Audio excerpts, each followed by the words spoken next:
There was an old farmer, and when his stallion won a prize at a country show, his neighbors called round to congratulate him. But the old farmer replied, "Who knows what is good and what is bad?" The next day some thieves came and stole the valuable animal. When the neighbor came to commiserate with him, the old man again replied, "Who knows what is good and what is bad?" A few days later, the spirited stallion escaped from the thieves and joined a herd of wild mares, leading them back to the farm. The neighbor called to share the farmer's joy, but the farmer responded, "Who knows what is good and what is bad?" The following day, while trying to break in one of the mares, the farmer's son got thrown and fractured his leg. The neighbor called to share the farmer's sorrow, but the old man's attitude remained the same as before. Who knows what is good and what is bad? The following week, the army passed by, forcibly conscripting soldiers for the war. But they did not take the farmer's son because he couldn't walk. And the neighbor thought to himself, "Who knows what is good and what is bad?" realizing the old farmer must be a Taoist sage. The story is being retold to us today. Hello, this is Don and Gina with Focused Healthy Family. This is podcast number 18. And today we're talking about transitions. But before we get to that, let's hear a word from our sponsor. Today's podcast is sponsored by Q Sciences. Don and I discovered that the supplements we were taking and giving to our children were not being absorbed properly. I was very excited when I found Q Sciences. I was impressed with the quality of the products and that they provide maximum absorption. They have a variety of products, including a Q Max product, which is a combination of 3 products, including vitamins, minerals, and a probiotic. They also have hemp oil, a vitamin B12 spray, a sleep spray, and kids products. I've really seen a difference in how these products are improving how I feel, improving my mental health, and I'm happy with the quality of these products and how they're helping our whole family. If you'd like to learn more, simply go to qsciences.focusedhealthyfamily.com. That's the letter Q, sciences.focusedhealthyfamily.com. Or you can find a link on the front page of the focusedhealthyfamily.com website. And stop throwing your money away on supplements that don't work and use a quality product like Q Sciences.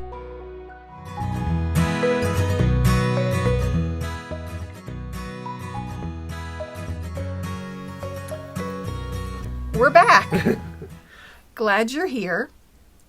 I am participating in a program called Positive Intelligence. You can look that up to learn more about it. I'm going to share more about it probably next podcast. But today I wanted to share this parable that the author of Positive Intelligence tells throughout the program. And it illustrates the idea of that we often label things. We label things as good and bad, yet we really don't know what the outcome is. And when we can detach ourselves from those labels and judgments is when we can free ourselves to live more fully. Well, and it kind of goes back, because I think we've talked about this in other podcasts. I know in my other podcasts I talk about contrast and how important contrast is, and good and bad is the contrast factor. And yet we label. Good and bad is a label we give things. It's a label we give things versus, the challenge of, his horse being stolen. And then his horse came back to him. And then his son broke his leg, and it's like, kept him from going to war. That's terrible, but then he didn't get drafted to the war. And so having that perspective, so in the Positive Intelligence, I'll just touch on this briefly, they talk about our brain having 2 components. It has a saboteur component, which we've often identified as our ego, those messages that beat us down, that judge us and other people, that keep us from moving forward. And then there's our sage brain, which is, like in that story, the ability to step back and analyze situations and become intrigued and inquire more about it rather than judging it. We spend so much time judging ourselves, beating ourselves up, labeling ourselves in so many ways, and that doesn't help us get to where we want to go. Well, and really, when I'm talking with a client about the contrast factor, I talk about not putting those labels on, because each of those things, whether you consider it labeled as bad or good, lead us forward. We don't ever really go backwards. So they're just something that moves us to the next thing. It's our humanness that judges the situation. Yeah. Well, because of the way it feels at the time, a lot of times, going through my heart attack didn't feel good at the time, but as I look back at it right now, it was one of the better things that happened in my life, because it's changed what I do, where I go, how I work. So. And in Positive Intelligence, he talks about when we're having negative emotions, it's because of the saboteur in our brain that's perpetuating that idea, that's putting us in that place. So how does that forward us into transitions? We need a transition. Segue. A segue, yes. That makes me think of those little things you ride around and in the city. Aren't those called segways? Yes. So transitions in life, I think about when kids are little, especially our oldest child. He needed assistance with transitioning from one activity to another. He was focused on doing something, whatever it was, swinging, engaged in playing with something, to just step in and go, okay, you're done with that, we have to leave now. Didn't work well. Yeah. But there were things we could do to help with the transition. We would step in and say, we'd look at the time and go, okay, we have 10 minutes left here. Would you like to continue with what you're doing, or is there something else you wanted to do before we leave? Giving him a heads up, and sometimes giving a countdown timer, putting on a stopwatch or making an alarm.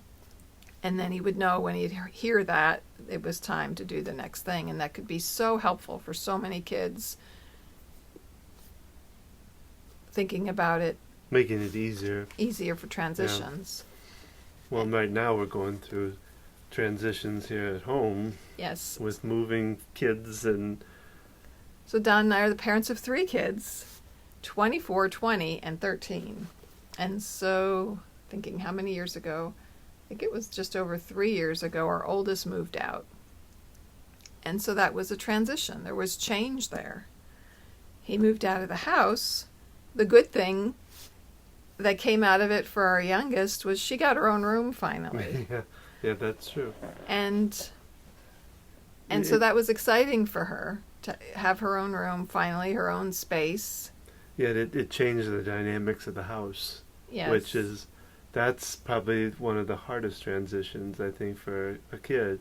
Because I can remember as a kid myself, I guess I was probably about 10, around the age of 10, when my 2 oldest brothers got married, like about a year apart from each other. And my sister ended up leaving. So I grew up in a house with 3 brothers and 2 sisters. So there's been a lot of transition, actually, because one of my sisters died when I was 3. That was a big change that I don't think I really understood it at the time and how it affected me, but as I know now from looking back at it, and it affected me a lot. And then, like I say, when I was about 10, I was I think 3 when she passed. But when I was about 10, that's when everything started to change. Like I said, the 2 oldest brothers got married. My sister ended up leaving the house.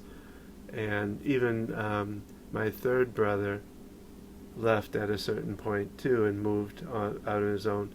And I kind of became the only child for... Quite a change from a house of...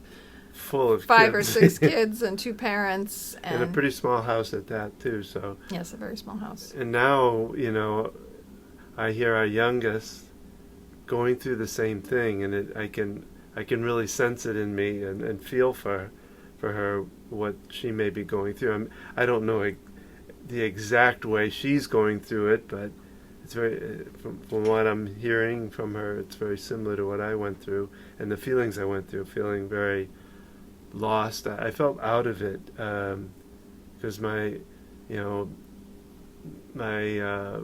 older brothers always treated me very young, and they weren't around to do the things they would do with me anymore. Even the picking on you and the picking on the play. My oldest brother, I used to envy him so. I don't know if envy is a good word. You looked up idolized to him. him. He could do no wrong, and he would used to do tricks on me and stuff. He went to seminary for a long time, so he was out of the house pretty early, but then came back for a little while before he ended up getting married. And he didn't get married as a priest, even though he went to seminary. He never went all the way through it. But he'd come back from his time away with a new little trick to show me that would just amaze me as a kid. So anyway, I lost all of that, when they were gone. They still came around.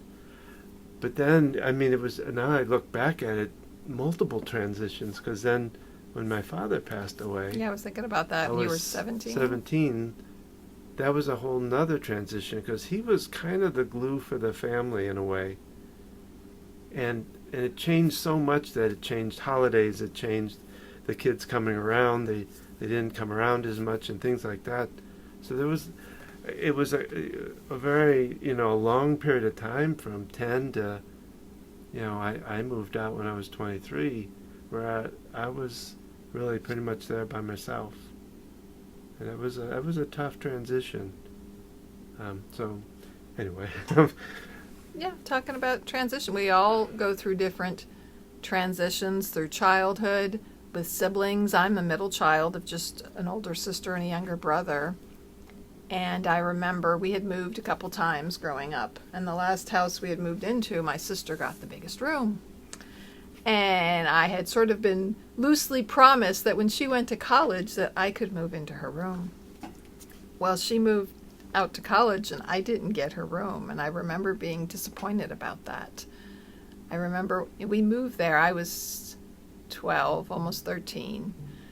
So she was 15, and then my younger brother would have been 10, and my sister and I were fighting over the largest room. And I still remember my younger brother, he was like, I want the smallest room, and I want to paint my room black.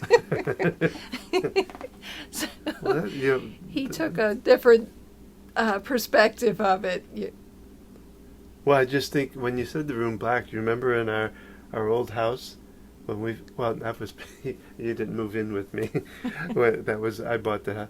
There was one, the smallest room, that back room was black. Oh, you told me it was gold. No, I painted the gold room. Oh. No, the one, that smaller. It was painted black. The one that Harrison used to. Oh, that was a large room. Well, yeah, but it was black when I moved. Wow, black walls. So anyway, I'm sorry, I did interrupt it, but that just brought that memory up.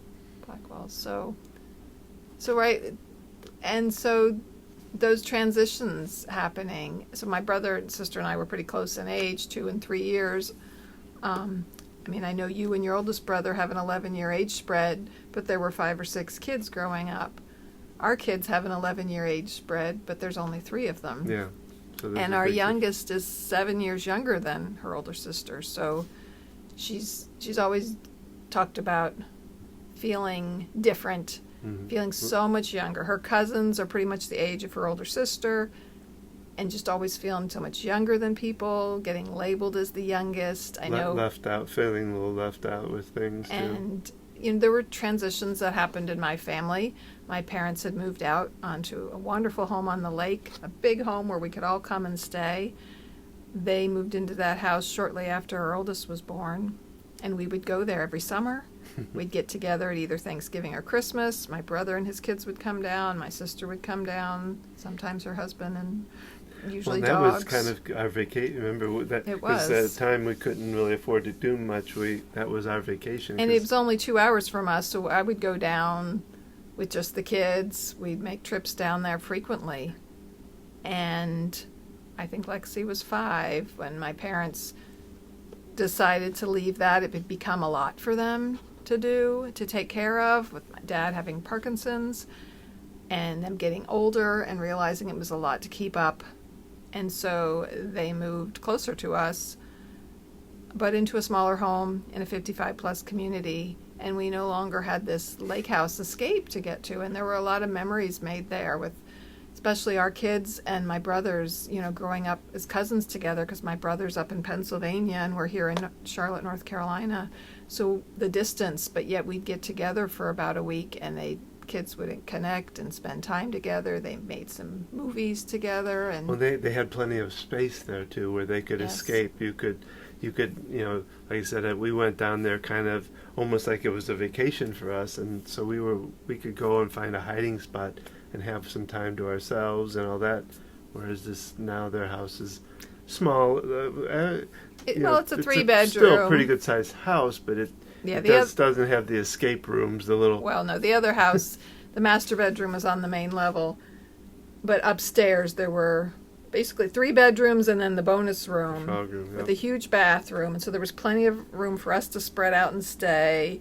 There was a basement. With all kinds.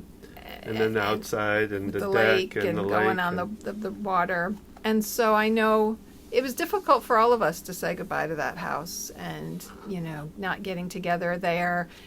And now that they live closer to us and in a smaller house with less space for all of us to sleep, at holidays we no longer were escaping and packing up and getting away. We were just going for day visits. And it's about a 45-minute drive. It's back and forth. A lot of back and forth. And I know our older daughter really struggled for a while because she felt so close to her cousins. And then as they got older, there were transitionings happening there as they're entering the teenage years. And our youngest has pictures and memories, some memories of the lake and the fun we had. Yet it always saddened me that she didn't get more time there.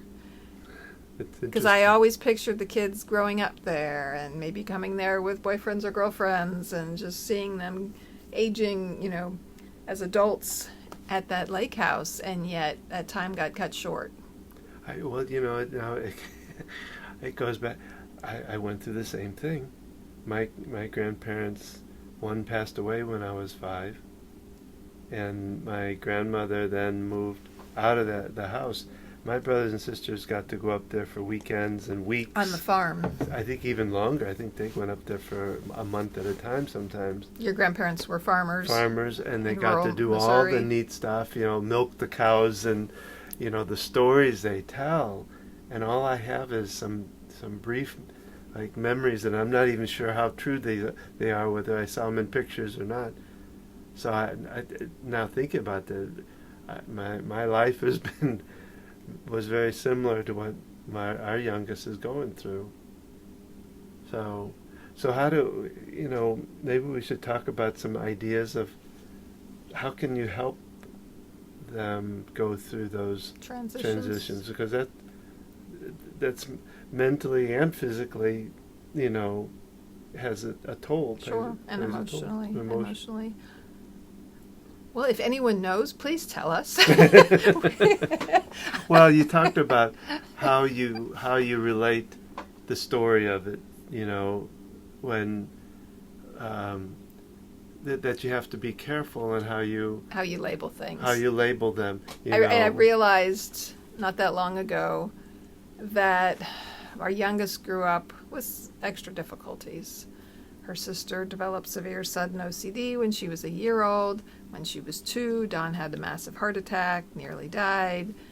He was in the hospital a long time. It was traumatic, me being gone from her. I was in a car accident the next year. And we have told these stories over and over so much that I heard her one time talking about it. And just talking about her life was so different that she didn't have a typical childhood because of all these things that had happened. And I was like, wow. She's carrying around all these stories, and in a negative way, that these things have happened to her and that she's been subject to. Kind of puts a victim, mentality on her. Very much does. And I'll talk more next time when we discuss positive intelligence because he talks about you have your judge saboteur, and then you have accomplice saboteurs, and one of those is the victim. And they're coping strategies we use in childhood to help us, yet then as adults they no longer serve us. But yeah, it gives you that idea that you're the victim, and oh, poor baby, oh, I'm so sorry for you, oh, it must be so difficult. And what are you putting out there? Sorrow and difficulty and hardness. It goes back to the law of attraction. What we put our energy into, what we focus, how we talk about things is what we get more of. So it's probably better to be able to tell that in some kind of more inspirational way, or not putting the labels of victimize on them, but to be able to inspire them by telling them, oh, you've been through a lot of challenges, and maybe look where you are. You are, I don't know if that's quite the right way. Well, but when I think back up when you were in the hospital, I remember the strength of my kids and my older two being there for my youngest, and how the three of them kind of bonded and were able to help each other in that difficult time. They were able to be there for each other, despite how young they all were at the time. And maybe being able to point out the strength that you have because of that, or the courage that you have because you've overcome this, and that kind of almost putting a label of superhero on them in a way, but not really put a label and I on, think it's more a matter of how much are we living in this story. And is it bringing us down? And really, if it's a good story, too, that can be a problem. If you talk about your one child and how they overcame so much, and, oh, look what they accomplished, then you inadvertently are saying the other children are not strong, or they're the opposite of that, right? We talk about that with our older daughter and how she's overcome her OCD, and look, she just moved out. And so... Yeah, I didn't think about that, how it might play on our youngest, who is going through the OCD herself, and we may have put on her a thought process of, I should be able to do this because they're telling me my sister did it, and that's probably not helpful for her to have that, I think with OCD, it's a terrible illness where you realize your obsessive thoughts don't make sense, yet the compulsion to do things about it, to stop the thoughts, is so strong that you really struggle to step outside of that. And yet, unlike someone with psychoses, you can see that it doesn't make any sense. And so they wind up beating themselves up quite a bit over it. It's heart-wrenching. And the younger the child is, the more difficult it is for them to understand what's going on. Well, and possibility of, actually more explaining how important transitions are, instead of making transition look, I don't want to say like a bad thing, but that transitions are there because of the contrast, because of the fact of having to move. You don't change anything until you feel uncomfortable with it. You don't, and so you need transition sometimes to move forward. Yeah. I don't know if that makes sense, but it does. Kind of more of a growth mentality. And we need to be careful to not over-lecture and moralize our kids with stories. They need to experience it. One thing I think that can be helpful is starting new traditions. When our oldest moved out, we had about once a week family dinner and game nights. And him and his girlfriend came over, and the six of us enjoyed usually tacos, and we'd play some different games. We played board games, we played Switch games, and my son bought a VR headset. So we've had that kind of bonding time together. And now that our middle child has moved out, and it's the three of us here with scattered animals, we need to create our own new traditions. And last night after dinner, we played Skippo, and it's kind of a fun little card game. It doesn't take a lot of time. And I'm like, and we talked about some things, some decisions she's needing to make with participating in this program or not.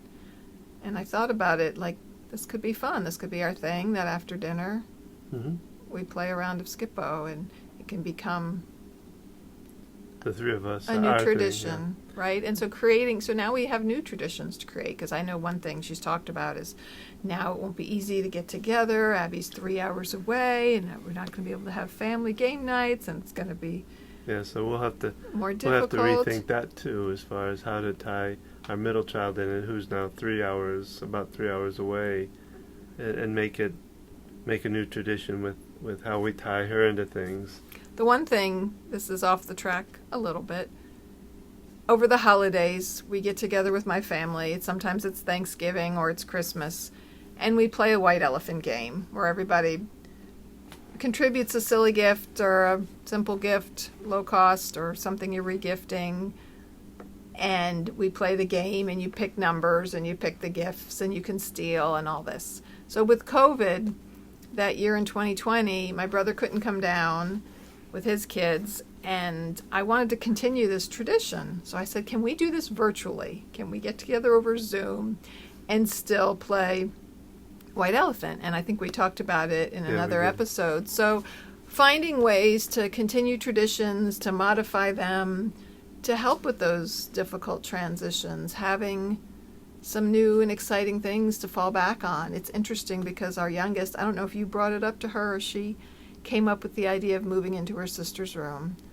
which is larger than... It was kind of both. How we were talking about it, but I don't know if I said something and she agreed with it, vice versa, but yeah. Well, my first thought when you said it to me was, oh my, that's a lot of work and moving everything.